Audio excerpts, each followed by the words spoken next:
최근 코로나19 장기화와 이태원 참사 등 재난 상황이 발생한 뒤로 불확실한 미래에 대한 불안 심리를 호소하는 분들이 늘고 있습니다. 뉴질랜드에서는 한인 동포들이 이런 예측할 수 없는 미래에 대비해 나와 가족 또 이웃을 지키는 방법을 함께 나누고 있다고 하는데요. 어떤 모습인지 이준섭 리포터가 전해드립니다. 전문가의 도움에 따라 자세를 잡고 심폐소생술 교육용 마네킹에 가슴 압박을 가합니다. 심정지 같은 응급 상황에서 생존 확률을 높이는 심폐소생술, CPR을 배우는 자리입니다. So if when that situation comes, I will be able to clear my mind a bit and then remember what I learned here. 막상 해봤더니 그 상황이 오면 되게 당황스럽겠다라는 생각이 들었고, 그리고 이거는 좀 연습도 필요하고 훈련도 필요하고, 그러니까 내 몸에 익히는 게 정말 중요하겠구나 생각.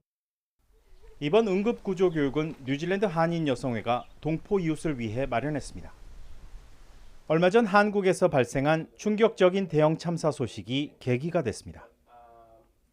동포들은 이런 재난 상황이 누구에게나 닥칠 수 있는 만큼 철저한 대비가 필요하다는데 의견을 모았는데 애초 예상 인원의 4배가 넘는 60명이 응급구조 수업을 듣기 위해 찾아왔습니다. 우리가 전혀 예측하지 못한 사태잖아요. 그러니까 우리는 진짜 한치 앞을 모르는 진짜 우리 인생이에요. 그래서 우리 가까운 이웃을 또 가까운 친지들, 가장 가까운 사람을 잃었을 때 그 충격이라든가 트라우마라든가 상실감을 막기 위해서는 우리가 미리미리 대비를 해야겠다 생각했어요.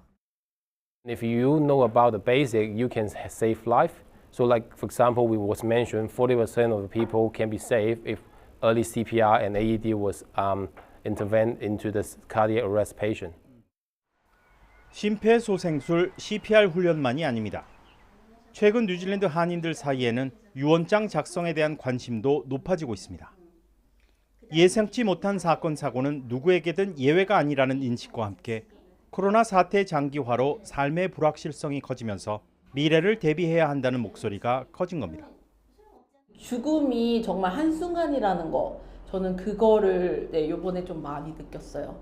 이게 정말 갑자기 닥칠 수 있는 거구나. 이게 그냥 당연히 젊어서 괜찮아라는 생각을 전 여지껏 가지고 있었거든요.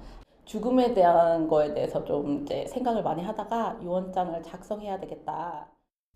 특히 우리나라와 달리 뉴질랜드는 민법상 상속 대상자가 명확히 지정되지 않은 만큼 유언장의 역할이 더 크기 때문에 동포들의 관심이 커지는 추세입니다.